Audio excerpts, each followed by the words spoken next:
High, this is me. माझ्या corporate best फ्रेंडसाठी बटाटा वडा बनवताना. हो, कॉर्पोरेटमध्ये सुद्धा चांगल्या मैत्रिणी मिळतात.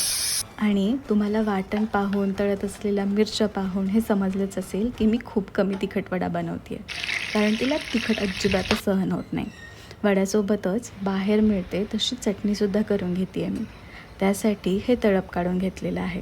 बटाटेसुद्धा छान उकडून घेतलेत. त्यामध्ये मोहरी, जिरं, कढीपत्ता, हिंग असं वाटण तयार करून तडका तयार करून घेतला आणि तो मॅश केलेल्या बटाट्यामध्ये घातला. हळदसुद्धा घालून घेतली.